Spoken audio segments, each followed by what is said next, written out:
Everybody ready? Applause, guys. The applause for getting this thing hooked up. Yeah, that's what I'm talking about. That's it. The first round. That's the first one.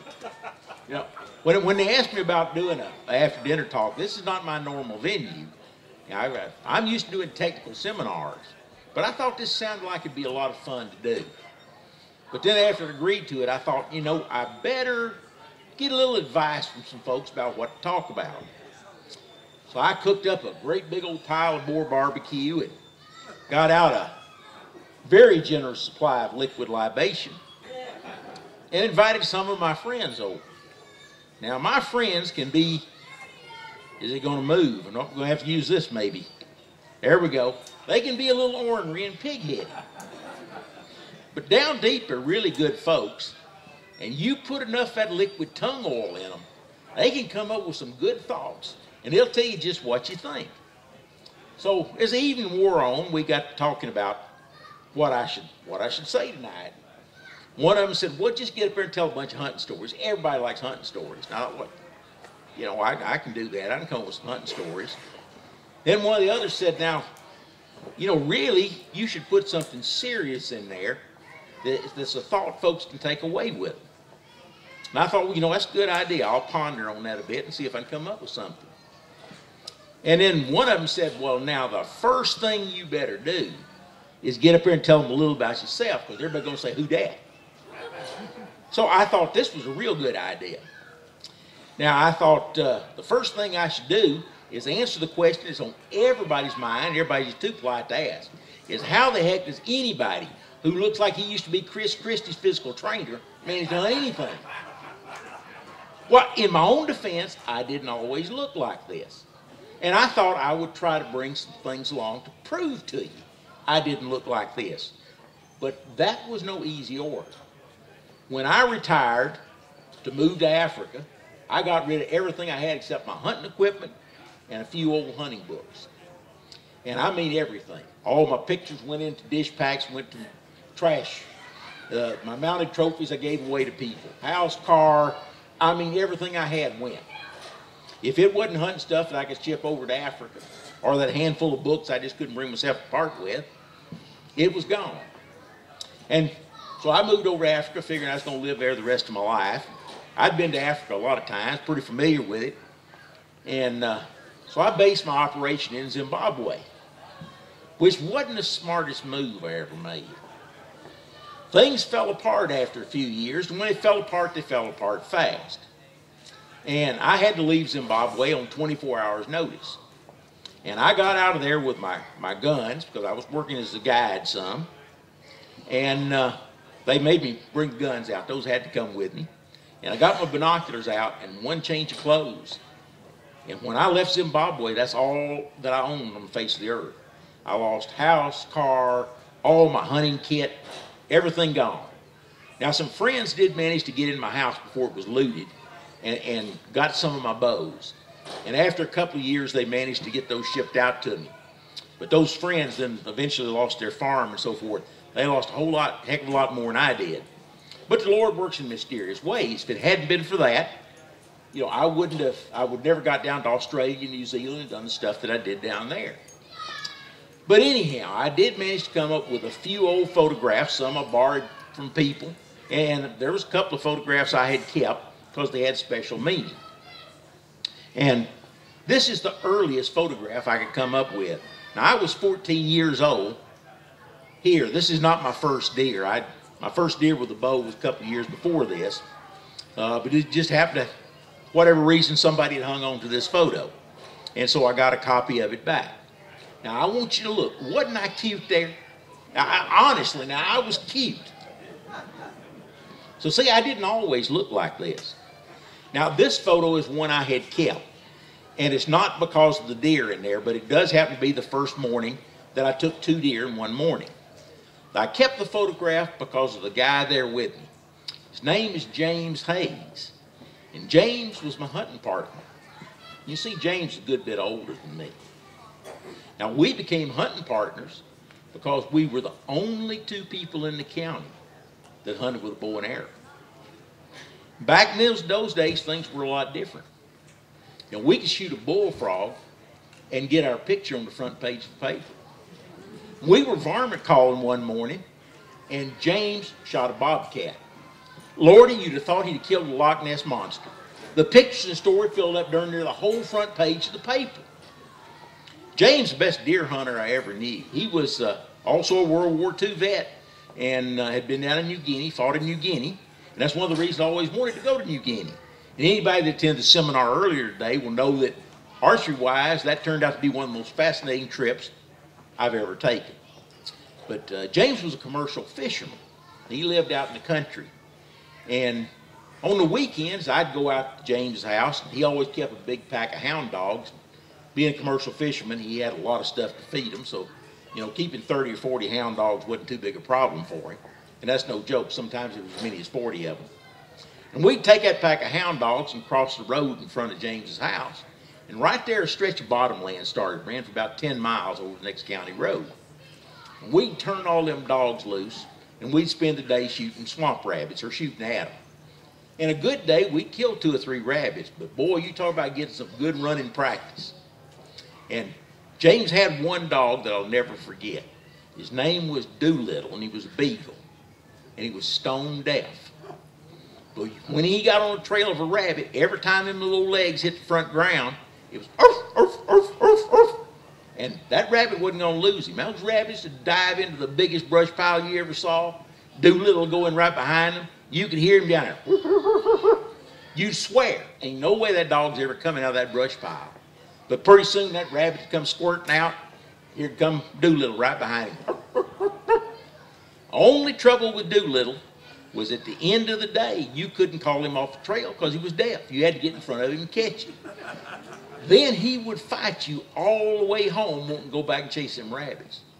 Best rabbit hound ever was. But I kind of got off the subject. Now, so this is only a year later than the other one, 15. See, I still cute at 15. Now we got a big jump here. This is ended up in my late 20s. That was about the next photo I could come up with. And this is out on Kodiak Island, an area called Portage Bay. And you can see, I just put it, I'm still cute there. And here we're jumping up into the early 30s. And this is one of several bears that I shot over in Minnesota when I was stationed over there. And I spent 11 years over there working on the Indian reservations. And got to shoot quite a few deer and quite a few bears because I was surrounded by, goodness knows, well over 10,000 acres of tax forfeit land. Because the economy over there, tax is pretty high and a lot of people had left. See, you can't tell it. This is me trying to take a self-timed photo, so it don't show up pretty good. Take my word for it, I'm still cute. Now this jumps to my late 30s, and this was not my first trip to Africa, but this zebra was my first zebra stallion. And it was the most spectacular running shot I've ever seen. I wasn't smart enough then to dissect that animal and find out what it is that arrow hit. But he was on a run, and when I hit him, he went about 10 or 12 yards, went head over heels in a cloud of dust, dead as a doornail.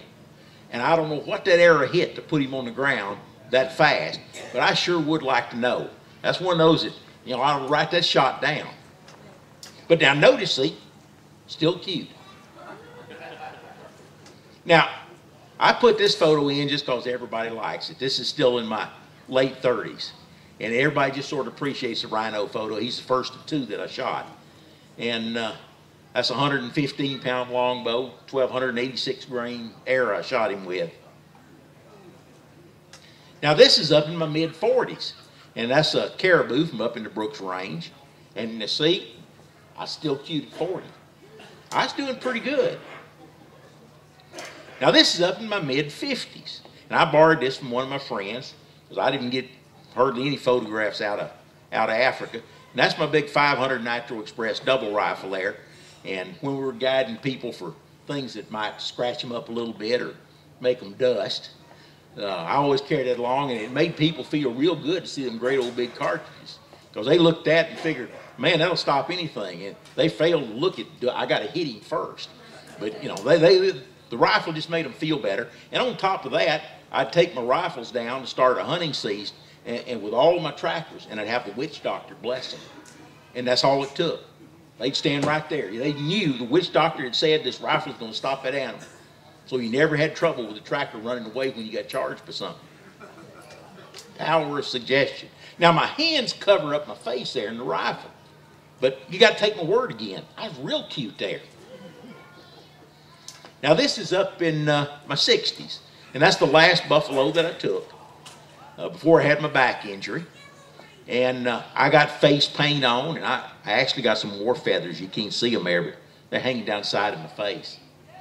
And all that face paint and stuff, you can't tell there, but believe me, I was really cute up till I had my back injury.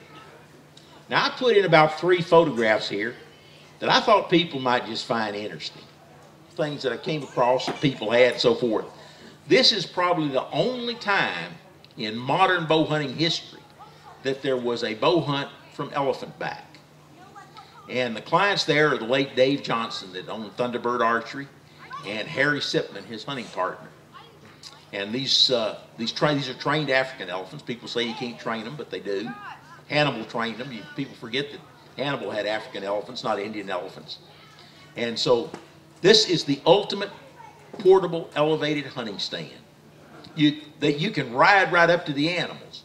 But Dave and Harry said the only problem was it's hard to shoot your bow while you're doing the splits. Now this photograph, I put it in just to prove that I was really stupid when I was young. That's a black rhino. I was fortunate enough to start hunting Africa when the black rhino was so common it was still a problem. On my first safari over there, I ran from rhino at least once a day, some days 4 or 5 times. This is a photo that was taken with a snapshot camera. Now I see a handful of you out there that will know what a Kodak Brownie camera is. There ain't no zoom lens. I had no business standing in front of a rhino at that distance, but I was dumb enough to do it and get away with it. And this photo is one of my all-time favorites. This is a big Asian buffalo that came into my camp in Northern Territory in Australia, and he spotted my target. And I think he decided he ought to take a little practice too. Now you look at him, can't you see him concentrate? Say, pick a spot, pick a spot. Now, when I retired, moved over to Africa, I started writing a regular article for every issue of a magazine down in Australia called Archery Action. It's Australia's largest circulation magazine, and I wrote an article for every issue for better than a dozen years, even after I had to leave Africa and move down there. And I wrote them under the pen name of the Old Derelict Bow Hunter.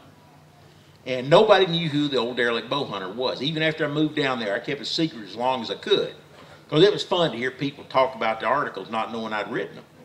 And sometimes a little embarrassing. But anyhow, the Old Derelict is a whole different critter. And what I'm going to do now is I'm going to turn the rest of this talk over to the Old Derelict. And he's going to tell you a few stories. And the first one he's going to tell you is about the Old Derelict's most dangerous hunt. Now this took place in the early 70s. And Jim Scarborough and the Old Derelict decided to make a late fall hunt over in the area called the Roan River in Alaska. Now, the Roan River is just sort of on the northwest side of what was then McKinley Park. Now there was already a couple of feet of snow on the ground, and the temperature was running from freezing down to way below zero at night. Rivers were flowing slush ice. And Jim and the Old Derelict flew in to a little landing strip at the Roan River. Now at the Roan River, there's a little cabin that served, and still today serves as a checkpoint on the Iditarod dog sled race.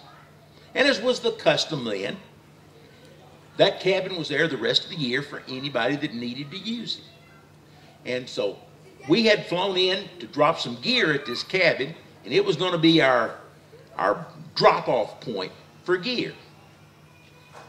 Now, this is a picture of that cabin today. It's still there. Now, it didn't look like this back then. Four-wheelers didn't even exist, for one thing.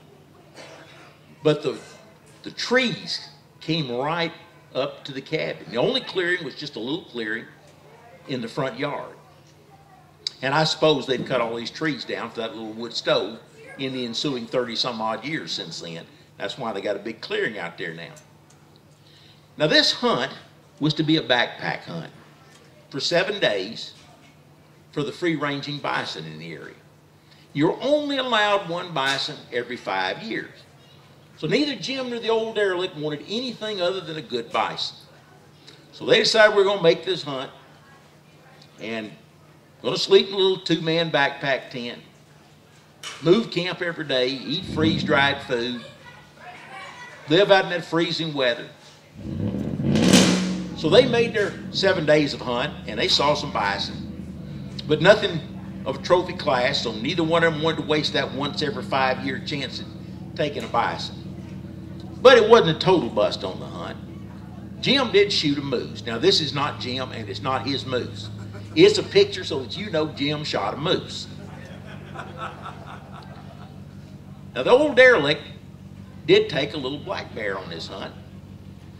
And this is a mounted trophy of that black bear. Got a perfect white V on his chest. That was his undoing. The only reason he got shot was just because of that pretty white V on there. So they made their 7-day hunt. And the danger on this hunt didn't come from the bison. And it didn't come from the moose. And it didn't come from the black bear. At the end of their 7 days of appointed backpack hunting, Jim and the old derelict returned to the cabin at Rome River.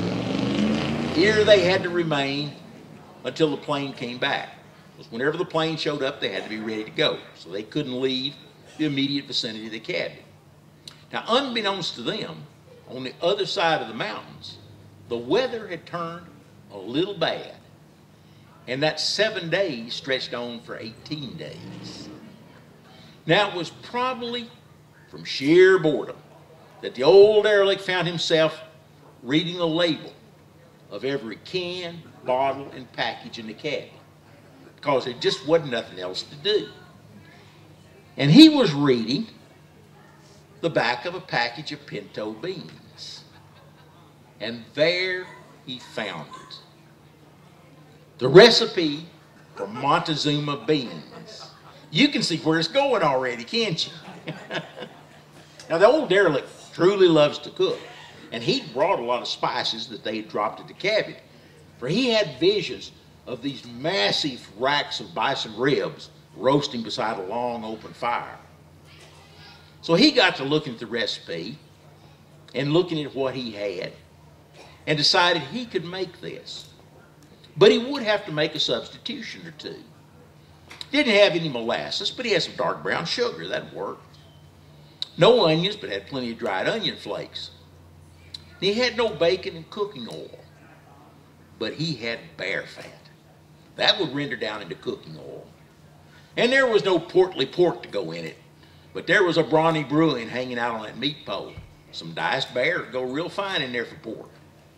So once he decided he could make this recipe, he opened that package of pinto beans, put them in a pan, covered them with some water, let them soak overnight.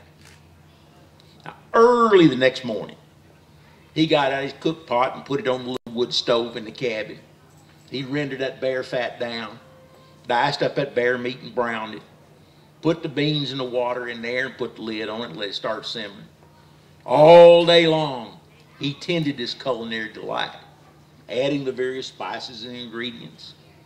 And as the day wore on, it got to smelling better and better and better. By mid-afternoon, the aroma was just wonderful and filled the cabin, and it drifted out through the woodlands and down the river. And Jim and the old derelict started getting powerful hungry, because they'd been out there for a week in a little 2-man tent in freezing weather eating freeze-dried food. And this was smelling real good.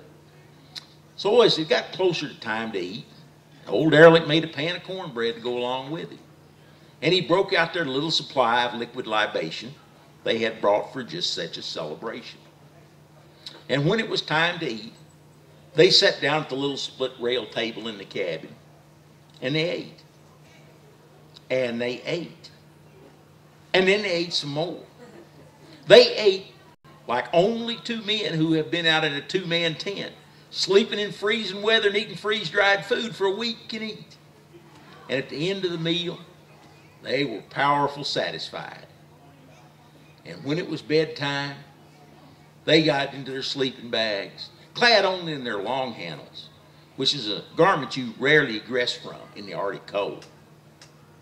And they fell into blissful sleep. And then, about 3 o'clock in the morning, it hit. And Jim and the old derelict woke up gasping for air. Now, the old derelict had been many places around the world, and he had smelled many foul and fetid fumes. But this murderous mist was beyond description. In a flash, they were out of their sleeping bags, pulled on their boots, bolted out through the door of that cabin into the little cleared yard in front of the cabin. And there they stood, clad only in their long handles and boots, out in 2 feet of snow, whole scene bathed in the beautiful aurora. And they shivered and they shook because it was at least 40 below. Now, ever so often, one or the other would pluck up the courage and go in to test the rank aroma of this murderous mist. They tried many times, and each time they were repelled back out into that cold. Now, it's obvious that they survived this smelly smog, or there would be no one to tell the story. But still today, in the evenings when he sits around the campfire, staring into the glowing embers of the coals, the old derelict likes to remember this hunt. And he can imagine how things could have ended differently. And he sees himself as a mere ethereal entity from somewhere across the Great Divide, looking down on the scene. And he can see the Alaska State Troopers gathered around the frozen bodies of the two hunters, clad only in their long handles and their boots, frozen to death in the snow, mere feet from the open door of the cabin. And he can hear one of the troopers saying, what could it have been that drove them from the warmth and safety of their cabin to freeze to death just feet from the open door? And one of the other troopers looks around and he says, well, perhaps it was a bear. And the old derelict can hear himself beller, a bear? A bear? Any bear would have been far friendlier than Montezuma's beans. And that was the most dangerous hunt the old derelict ever went on.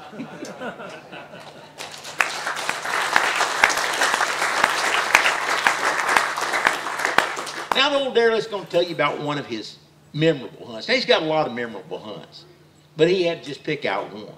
Now this was not a hunt for some big or dangerous animal. It was a hunt for a red fox. This takes place down in New South Wales in Australia. And the old derelict he loves to varmint call. He's varmint hunted virtually all of his life. And he just acquired a newfangled electronic varmint call with a remote control. And he was out on this hunt to test it out, hoping he could generate another story for the magazine, because it was always a challenge to come up with a new story every month. Now, one of the things the old derelict takes with him when he varmint calls, almost always, is a thing he calls his critter. Now, his critter is just a little mesh bag. Now, onto this bag, he's tied little bits of feather and fur, some lightweight threads of things, anything that'll move in a very slight breeze. And into this bag, he inserts a bright colored balloon and inflates it. And when it's all set up, the critter looks something like this. And you hang it off a tree limb with a little piece of string. And it'll move in the slightest of breeze, and that movement really attracts the incoming predator and holds their attention. Keeps them from looking at you. Even when there's no breeze, though, the bright colors will still attract and hold his attention. That's because predators, mammalian predators, have certain physical features in common. They all have forward-facing eyes, which gives them depth perception. And they all have color vision. And that's always told the old derelict where the human falls in the hierarchy of mammals. We're meant to be predators. Now, on this particular day, the old derelict had pre-selected all of his calling stands. So he got up early in the morning, way before daylight, had his coffee and got his gear together. And it was a chilly morning, and it was overcast, and there was a little fog hanging. So once he was all squared away, he got his pen light and his gear, headed off to the first stand that he decided he was going to call at. Now this particular stand was in a long draw that ran from the top of the mountain all the way down to the valley floor. And it was real wide at the top, opening into a basin. And it was real wide down at the bottom where it opened into the valley. But in the middle, it narrowed to about 20 yards wide and had real steep rocky sides on it. And this is the point where the old derelict had decided he was going to make his call. So he got down there and tied his critter in place, strapped that little varmint collar on a tree a couple of feet above it. He crawled up on the right side of that draw and found him a nice stand up between some big boulders, still only 10 or 12 yards away from the critter. And he waited for it to get where he could see the top of the draw. And once he could see that, he turned the call on. Instantly, a little red fox came out of that basin at the top of the draw, and down that draw he came on a dead run, just boogity, boogity, boogity, boogity. He never broke stride. He ran right up to the critter, and he bit it. And the balloon popped. And the fox jumped backwards. But the mesh bag got hung in his teeth. And now he's tethered to the tree with his string. And he starts pulling and jumping and pawing at the mesh bag. Well, in a little bit, he breaks the string. But he's got his front foot hung in the mesh bag now. So it's in his teeth and his front foot. And he starts jumping around and flopping around, pawing at it. And pretty soon, he gets a hind foot hung too. Down on the ground, flipping and flopping and tossing and turning. And he starts rolling down the draw. And by this point, the old derelict was laughing out loud. There was no hope he was going to draw his bow and shoot this fox because he couldn't have done it if he'd had to. Well, it seemed like it took a long time. But finally, this little fox got free. And when he did, he took off back up that draw like a scalded cat. And about every 2 or 3 bounds, he'd look behind him and see if that critter was chasing him. And still to this day, the old derelict cannot think of this hunt without it bringing a smile to his face. And he can picture that little frazzled fox getting back to his den and trying to explain to his mate about his struggle with this critter that had attacked him, laughed in his face, and just refused to let him go. And that is the story of the fox and the critter.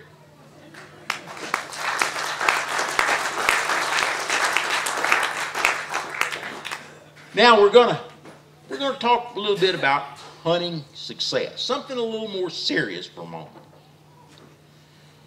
Now the old derelict, a little while back, was reading a book. And despite what his so-called friends say about him, he can read. The book was called The Art of Tracking, The Origin of Science. And this book lays the case for tracking being the origin of modern scientific methodology. But it wasn't the hypothesis of this book that so fascinated the old derelict. It was some specific research referenced therein. This research was conducted by Lee and his associates, and it dealt with the hunting success rates among the Jawasay and Zo Bushman tribes. Try that 3 times real fast.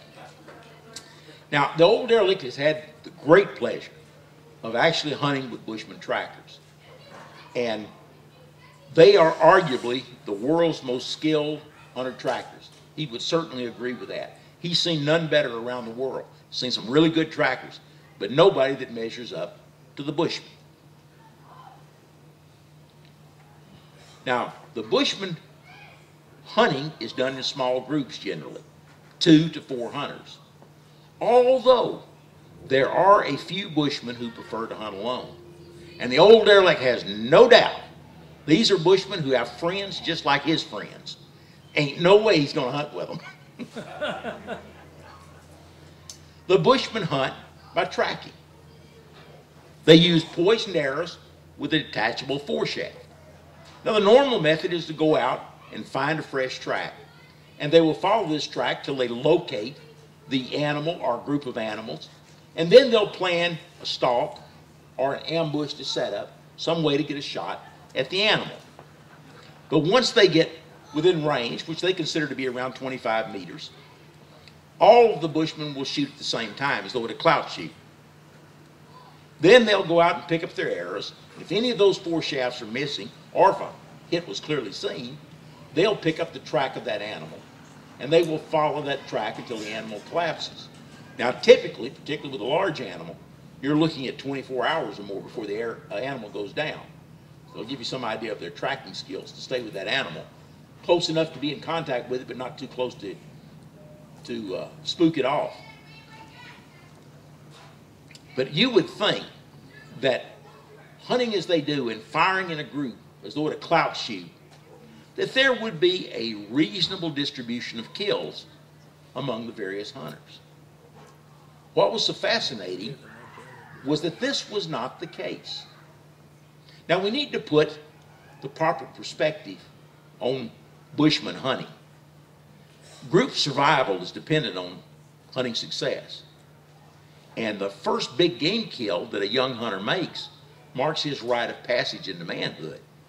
It's very serious business. Between ages 30 and 45, the bushmen will reach their peak of proficiency in physical fitness, skill, wisdom, and experience. But even beyond this age, the wisdom and experience will continue to grow. However, it's bushman custom for the older, most experienced hunters to retire from hunting somewhere around age 50. From that point, they will accompany the young hunters, trying to pass along some of what they know to the next generation of hunters. Now, the kill disparity of the bushmen that's found became even more dramatic when one particular bushman social custom is considered. Announcing a kill is considered a sign of arrogance and is strongly discouraged in the bushman tribes. A hunter's success might be appreciated up to a point, but too much success draws envy and resentment. So after he's made 2 or 3 successful hunts, the successful hunter takes time off to allow the other hunters an opportunity to reciprocate. This time off could be from a few weeks to sometimes several months. So when you consider these most successful hunters are taking big chunks of time off and still have this much higher success rate than the other bushman hunters, it brings a stark reality into something is happening here. Now, Lee and his associates focused on the hunting of the kudu, which is known as the gray ghost of Africa. And if any of you have ever had the opportunity to try to stalk wild kudu, you will understand why he's called the gray ghost. They picked him because he is the most difficult to hunt, and they concentrated on the success rate of hunting this most difficult of all the animals. Now, the researchers accompanied all the various groups of hunters over a protracted period of time, several months, and they recorded all of the hunt information. And they still found this stark difference in hunter success rate. Among the hunters that were aged 15 to 38, 95 to 100% of the kudu kills were made by only half the hunters. Aged 39 and older, 70% of the kudu kills were still made by less than half the hunters. Among the young hunters, 70% of the kudu kills were made by only 17% of the hunters. Almost half the young hunters took not a single animal, not just a kudu, not a single animal. Now, the casual observer's explanation would most likely be that, well, some bushmen are just better shots than the others. But the researchers tested that. And they found that the most successful hunters were no better shots than the other hunters. In fact, many of the most successful of the hunters proved to be the least accurate shooters. Now this caused the old derelict to think a little bit, had to ponder it for a while. Was it because these hunters had superior hunting skills that they never saw the need to develop better shooting skills? Or was it because their shooting skills were inferior that they worked harder on developing their hunting skills? Hard to tell which came first. Now, least you think these findings are a fluke. Woodburn and his research group did the same testing among the Hadza tribe in East Africa. And the Hadza hunt in a similar method to the Bushmen. They hunt in groups by tracking using poisonous arrows. The same disparity in hunting success rate was found by Woodburn. The majority of animals were taken by a very small minority of the hunters. Over half the hunters failed to kill even one large animal a year. And some had never killed a single large animal in their entire lifetime. Now, the most fascinating of all the research, we go back to Lee's group with some research they did with the Jakwase tribe.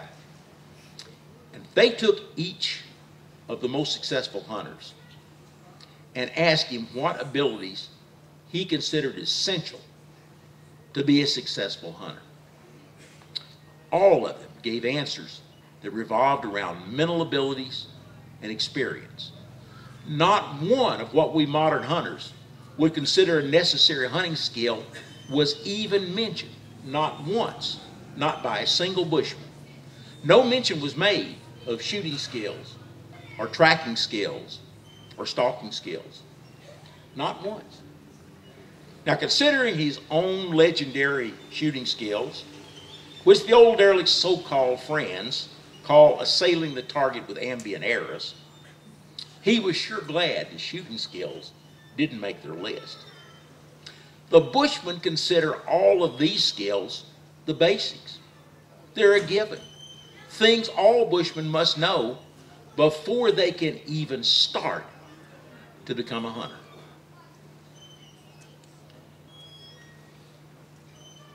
They consider the successful hunter to be the one who has learned how to effectively use these basic skills once he has them. And they came up with 4 things that they felt separated the consistently successful hunter from the rest. The first factor was alertness. Now this sounds logical, and you'll notice logic doesn't make the list either. Now alertness means using all of your senses to assist you in the hunt. Your eyes, your ears, your touch, your sense of smell, all in a unified coordination with your brain. The bushmen even use their sense of taste. The old derelict has seen them do this. They'll reach down to the track and pick up the sand, and they'll smell it, and they'll taste it. Now, this may seem strange to us, till we realize that many of the African antelope, as a matter of fact, most of them, have scent glands on their feet. It leaves not only an aroma, but a flavor. And by smelling and tasting, they not only verify the species that made the track, but it helps them age the track very accurately. I think the flavor is maybe the first thing to go. By how strong it tastes, they have a pretty good idea of how long it was ago that that animal stood in that print.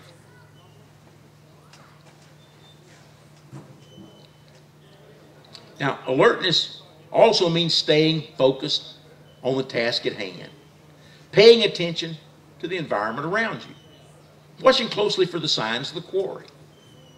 It implies awareness of the animal's actions and reactions once it's in sight and after the hit. The alert hunter recognizes when the sign tells him the animal has altered his normal behavior in some way. Now, the old derelict is convinced that alertness probably also means not falling asleep when you're staying. Now, the second factor is sense. And here the old derelict is certain. The bushmen mean good old common sense. Things like don't hunt where there are no animals. Do hunt where you're likely to find animals. Don't hunt where the animals will be at a time they're not likely to be there. Do hunt there when the animals should be there. Don't follow fresh tracks backwards. Follow them forward. You know, well, some things seem pretty obvious, even the old derelict. The third factor was knowledge. And the old derelict has always considered knowledge the most important thing that a bow hunter carries to the woods. Knowledge is essential. Knowledge implies developing the skills that allow you to locate the game in the first place. Knowledge means knowing what the animals usually do, so that you can apply your alertness and good sense to note when something out of the ordinary is happening. Knowledge implies being able to recognize and anticipate what an animal is likely to do under specific conditions. And that being able to anticipate is extremely important when you're following a wounded animal, particularly if it happens to be a dangerous wounded animal. And many of the African antelope species can be extremely dangerous. Knowledge meshes really well with sense. Knowledge allows you to know where to find the animal and when the animal is likely to be there. Without knowledge, it is very difficult to have the sense not to go to the wrong place at the right time or the right place at the wrong time. Knowledge also means knowing what your limitations are and how you can overcome those limitations. Now, the fourth factor is cleverness or ingenuity. And the bushmen considered this the most important of all hunting skills. Now, the bushman word for cleverness and ingenuity is the same, zade. Ingenuity literally is cleverness at inventing, making, or contriving things. The old derelict doesn't think that the bushmen mean things.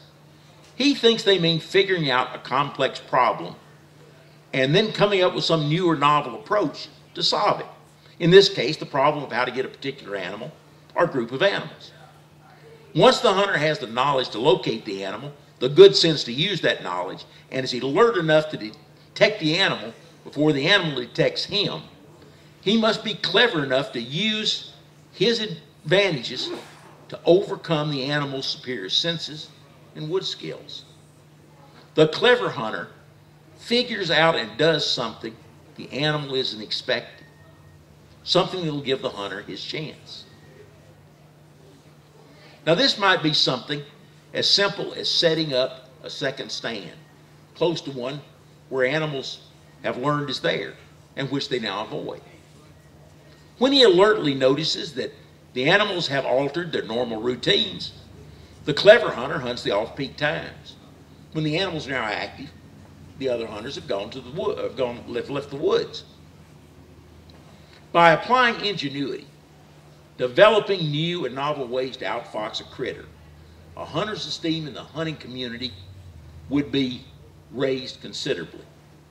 He would be, and would be considered by his peers to be, a cut above the average hunter. Imagine how his hunting partners would marvel at the hunter who took the cunning old animal everyone always saw, but no one had been able to get. The animal seemed to know all the tricks until he came up against the clever hunter who did something the animal wasn't expecting. This might mean knowing that a particular animal or group of animals comes to a particular spot to eat or drink only after dark. Then being clever enough to backtrack that animal to a location it would reach before dark.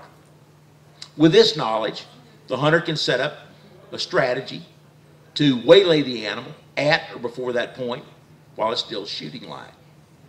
That clever trick works, and it comes from the old derelict's real-life encounter with what was one very large, very old, very wise, very elusive, and highly coveted white-tailed buck. And who was it that said don't follow fresh tracks backwards? Cleverness could also be recognizing that a particular animal, each time it's stalked, uses a particular escape route or tactic, then turning that knowledge against the animal by deliberately setting a stalk to move the animal into a preset ambush. This is exactly the tactic the old Ehrlich used to ambush his second rhino, and it yielded a shot from the ground at 7 feet. He used that same tactic to get his first zebra stallion, that one that was in the photo earlier. This technique is equally effective on deer, wild sheep, mountain goats, and pronghorns. Now, what's the point of all of this? The true hunting skills are those that were so succinctly laid out by the Bushman hunters. Shooting skills are merely being able to place your arrow close enough to kill from a variety of shooting positions at the ranges you shoot. This is one place I think the traditional bow has a major advantage over compounds. You don't need pinpoint shooting accuracy. You need to be able to place that arrow within the kill zone at the distances you shoot every time, regardless of the position you're shooting from. Stalking skills are merely being able to get yourself within that range, close enough to kill. Tracking skills are merely being able to follow the game, nothing more. And the old Ehrlich might mention here that blood trails differ, but the best blood trail is a short blood trail, not necessarily the trail that puts the most blood on the ground. Now, the old Ehrlich is not the best of shots. Never has been, never will be. But he's been moderately successful at hunting. And through the years, through the decades, he's noticed that among his so-called friends, several of the most successful hunters are also not real accurate shots. Same type thing they noticed with the Bushmen. And he noticed in Africa when he was guiding bow hunters, where it was required that the hunters take a proficiency test before they could go out to hunt, that the most accurate shooters were generally not the most successful hunters. My glasses are fogging up. Most any bow hunter that the old Ehrlich meets today can shoot more accurate than he can, at least as accurate. But the biggest failure that he sees among today's bow hunters is a failure to devote enough time to developing hunting skills and woods wisdom. They'll spend endless hours standing in front of a target trying to put 6 arrows in a little group. I've never had an animal stand still to do that. Just doesn't work. Every shot is different. So what separates the consistently successful bow hunter is not shooting skills, it's hunting skills. To be a consistently successful bow hunter, shooting skills are helpful, but hunting skills are absolutely essential. Now, the old Ehrlich is going to take a shameless commercial break here, because sometime in the next year or so, if he can best the technology, or better yet, find somebody that's smarter than him with modern technology, he hopes to get an ebook out. In this ebook, there are going to be a lot more stories like you heard tonight of the old Ehrlich. There's also going to be a lot of words of wisdom about how to develop and apply these true hunting skills. Now, at least you think the old Ehrlich's trying to raise money for another hunt. He's not. All the proceeds from this book are going to go to the Fisher House. If you're not familiar with the Fisher House, they're a charitable organization that provides support to the families of our most severely wounded warriors so that the family can be with a service member during their period of recovery. So they provide travel, housing, money to live on, so that the family can be together. It's one of the old derelict's most favorite charities. So he wants you to encourage you to go out and buy a copy of the ebook whenever it comes out, because 100% of that is going to go to the Fisher House. And while you're at it, you might as well buy 3 or 4 or 5 more copies to give to your friends. Because if they're like the old derelict's so-called friends, they're going to borrow yours and you ain't never going to see it again. Happens all the time. And that, ladies and gentlemen, brings us to the end. The old derelict thanks you mightily, and so do I. It was a real pleasure.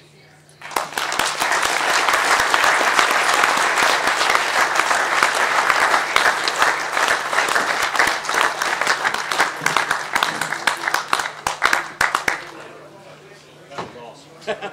I enjoyed it. You missed your calling, my friend.